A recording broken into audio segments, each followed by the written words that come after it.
الحمد للہ رب العالمین والصلاة والسلام علی رسولہ الکریم اما بعد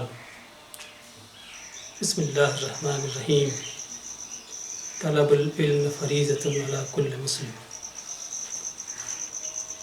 محترم حضرات، یہ ایک چھوٹی سی اور جامع حدیث ہے جس کا مفہوم یہ ہے کہ علم کا حصول ہر مسلمان پہ فرض ہے، اور ظاہر ہے کہ علم کے تعلق سے اور بھی کئی احادیث ہیں۔ بعض میں یہ کہا گیا کہ مومن علم گود سے گور تک حاصل کرتا رہتا ہے۔ پھر یہ بات بھی بتائی گئی کہ علم مومن کی وراثت ہے، وہ جہاں کہیں بھی مل جائے اسے حاصل کرو۔ اور بھی اس سلسلے میں بہت ساری احادیث ہیں۔ اگر ان 3 احادیث میں ہم غور کرتے ہیں تو جو نتیجہ اخذ کرتے ہیں اس کو اگر سامنے رکھا جائے تو جو بات سمجھ میں آتی ہے وہ یہ کہ علم کا حصول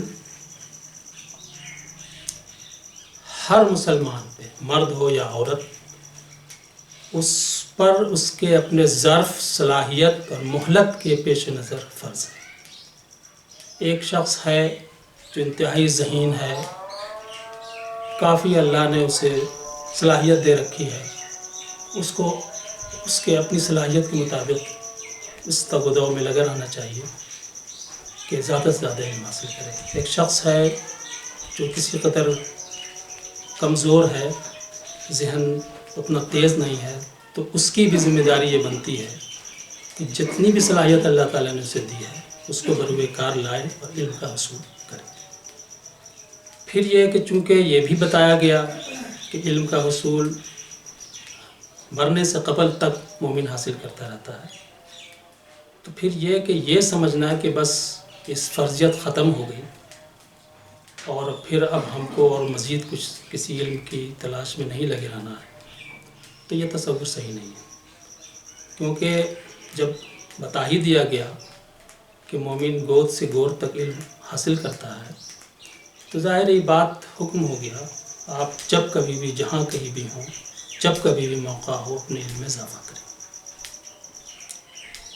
پھر یہ کہ اس سلسلے میں عام طور سے جو گفتگو کی جاتی ہے تو اس میں 2 چیز ایسی بتا دی جاتی ہے جس سے کچھ غلط فہمی ہوتی ہے۔ ایک تو یہ کہ علم کی تقسیم ہوتی ہے، یہ دین کا علم ہے، یہ دنیا کا علم ہے، حالانکہ حدیث میں دین و دنیا کی کوئی قید نہیں۔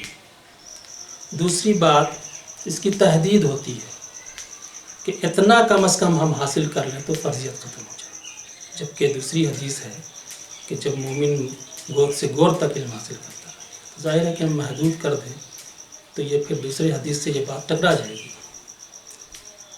تو اصل میں یہ ہے کہ مطلق علم ہے، ہر وہ چیز جو نافع ہوتی ہے انسان اس کو حاصل کرتا ہے، ظاہر ہے علم نافع ہوگا اسی کو حاصل کریں گے۔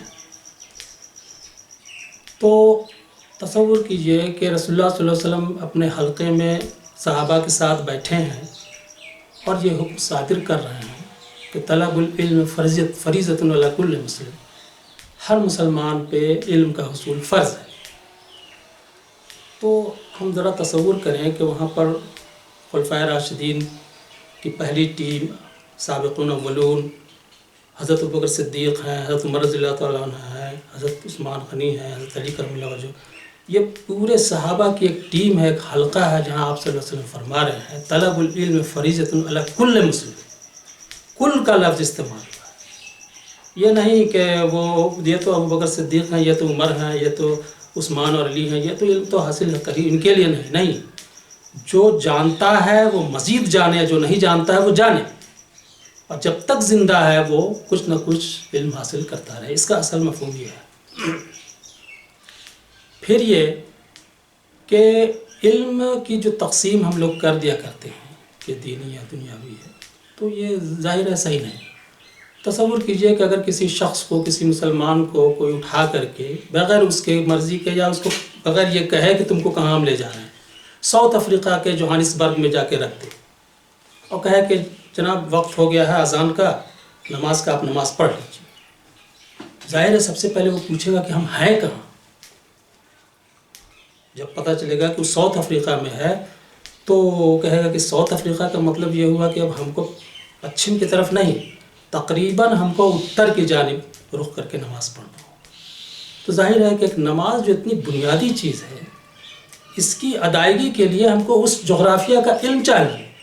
اگر وہ جغرافیہ کا علم نہ ہوگا تو ہم نماز جیسی بنیادی چیز بھی نہیں ادا کر سکیں گے. تو اس کو اگر ہم دین سے الگ کوئی علم مستقل سمجھیں گے تو یہ ظاہر ہے کہ وہ صحیح تصور نہیں ہے. تصور کیجئے کہ کوئی شخص جو ہے اس کے باپ دادا نے بہت بڑی جائیداد چھوڑ دیا، اب اس کا بٹوارہ ہونا ہے.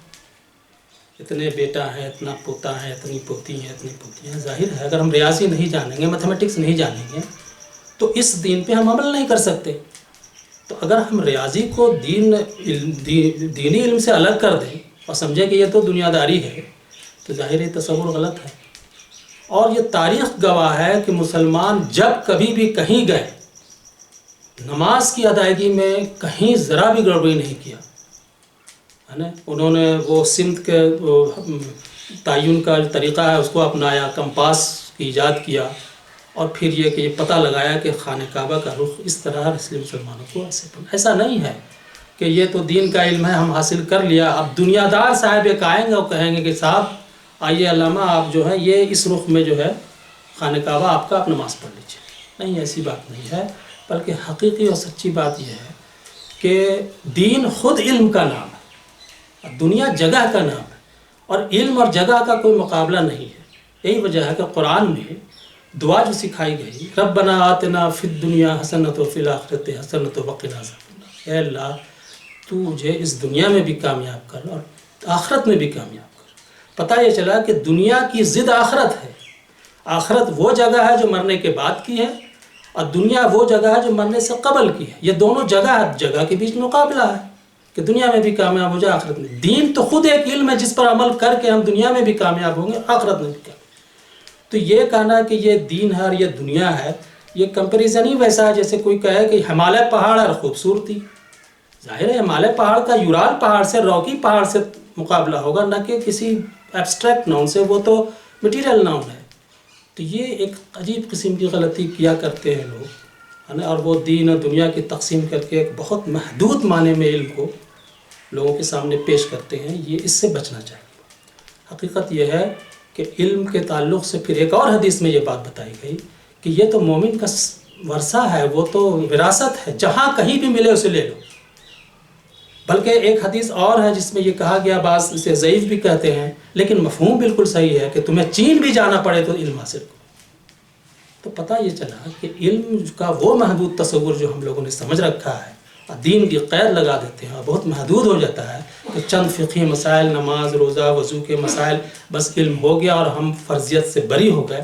تو ایسا نہیں ہے، بلکہ حقیقت یہ ہے کہ اللہ تعالیٰ نے دین کو ہمارے لیے بھیجا دنیا میں عمل کرنے کے لیے، نہ کہ قبر میں اور جنت میں کہ وہاں رہو گے تو کیسے عمل کرو گے اور قبر میں رہو گے تو کیسے. بلکہ دنیا میں جو تم دنیا میں چلو اور دنیا کو چلاؤ تو اس علم کے ذریعے چلاؤ. اس کے علاوہ جو علم ہوگا وہ باطل ادیان ہوں گے، وہ شیطانی ادیان ہوں گے. ہمارا دین اسلام ہے. تو دین پہ تو سبھی لوگ چلتے ہیں، چاہے مسلمان ہو چاہے مسلمان نہیں ہو. ان کا دین ان کے لیے، ہمارا دین ہمارے لیے. ہاں یہ ہے کہ ہمارا دین اگر کہیں بھی ذرا سا کچھ گڑبڑی پیدا ہوگی تو گویا کہ وہ باطل ادیان کے قریب ہو جائیں گے اور ہم بھٹک جائیں گے. ضرورت اس بات کی ہے کہ ہم قرآن حدیث کی روشنی میں اپنا احتساب کریں اور دیکھیں اور سمجھیں، اور کسی بھی حکم کو اس کو پورے وسیع مفہوم کے تحت سمجھنے کی کوشش کریں، نہ کہ اس وسیع مفہوم کو انتہائی محدود کر دیں اور لوگوں کے سامنے پیش کریں. تو علم کے حصول کے سلسلے میں جہاں کہیں بھی ہم دیکھتے ہیں، اپنی تواریخ الٹ کے دیکھتے ہیں، تو مسلمانوں کے بیچ میں ایک سے ایک سائنسداں پیدا ہوئے ہیں جنہوں نے غور و فکر کیا، اور غور و فکر کے نتیجے میں بہت سارے اصول کو نمایاں کیا، ڈسکور کیا، اور جس کی بنیاد پہ آج پھر جو ماڈرن سائنس ہے وہ قائم ہے. یہ ایک فیکٹ ہے جو ساری دنیا اس کو تسلیم بھی کرتی ہے. تو ضرورت اس بات کی ہے کہ ہم علم کا حصول جو فرض بتایا گیا ہے اس سلسلے میں سنجیدہ ہوں، لوگوں کو بتائیں سمجھائیں۔ رسول اللہ صلی اللہ علیہ وسلم کے پاس مختلف بادشاہوں کے خطوط آیا کرتے تھے ان کی زبان میں۔ رسول اللہ صلی اللہ علیہ وسلم نے کہا کہ دیکھو یہ ان کے زبان میں یہ خط آتا ہے اور ہم نہیں جانتے ہیں اس زبان کو، اور ہم غیروں سے زیادہ سہارا بھی لینا نہیں چاہتے ہیں، لہٰذا تم غیروں کی زبان کو سیکھو۔ ظاہر ہے کہ اللہ کے رسول کا یہ حکم ہو گیا۔ اب اگر ہم انگلش، اسپینش، فرینچ، ہندی کوئی بھی زبان سیکھتے ہیں، وہ سب زبان سیکھنا صحیح ہے، اور سب سیکھنا دین پہ عمل ہوا، یہ کوئی الگ سے دنیا کا علم نہیں ہے، کیونکہ یہ قرآن حدیث ہی کہہ رہا ہے، یہ بات اللہ کے رسول ہی بات بتا رہے ہیں۔ تو اس طرح سے ہم لوگوں کو سمجھنا چاہیے کہ صحیح معنوں میں طلب العلم فریضۃ علی کل مسلم جو کہا گیا اس حلقے میں جہاں لوگ بیٹھے ہیں، صحابہ کی بڑی سابقون اولون، ایک دم اگلی سرخیل، جو اگلی سطح، اگلی وہ صف کے جو لوگ ہیں وہ لوگ بیٹھے ہیں، ان کو آپ صلی اللہ علیہ وسلم فرما رہے ہیں کہ علم حاصل کرنا فرض ہے، تو اس کا مطلب کہیں نہ کہیں ایک باریک اشارہ اس علوم کی طرف ہے جس کو عام طور سے ہم لوگ دنیا کا علم کہتے ہیں، کیونکہ وہ تو نماز پڑھنا جانتے ہیں، وہ روزہ رکھنا جانتے ہیں، وہ تہجد پڑھنا جانتے ہیں، وہ وضو کے مسائل سے واقف، تو ان کو کیا کہا جا رہا ہے کہ علم حاصل کرنا تم پہ فرض ہے۔ اب کل مسلم، کل پہ بہت امپورٹنٹ بات ہے کہ کل پہ ہم ذرا دھیان دیں کہ وہ جو سیکھ نہیں جانتا ہے وہ جانے، جو جان رہا مزید جانے، جو مزید جانتا ہے اور زیادہ سے زیادہ جانتے۔ قرآن میں کہا گیا کہ وہ اے اللہ میرے علم میں اضافہ فرما، ربی زدنی علم، اے اللہ انہانس می نالج، کہ ہمارے علم میں اضافہ فرما۔ کیا بتا رہا ہے؟ یہ دعا بھی سکھائی جا رہی ہے کہ تم علم کے تعلق سے اتنا سینسٹیو رہو، اتنا چوکنا رہو، ہے نا، اور پھر یہ کہ تم جب تک زندہ ہو، تمہاری جب تک جتنی صلاحیت، جتنا ظرف ہے تمہارے اندر، اس کے مطابق تم علم کی تگ و دو میں لگے رہو، اور جہاں تک ہو سکے اس علم کو نہ یہ صرف یہ کہ ہم خود حاصل کر کے اپنے اندر رکھ لیں، بلکہ اس کو ہم پروپیگیٹ کریں، لوگوں تک پہنچائیں اور اس کی تبلیغ کریں۔ وآخر دعوانا الحمدللہ رب العالمین۔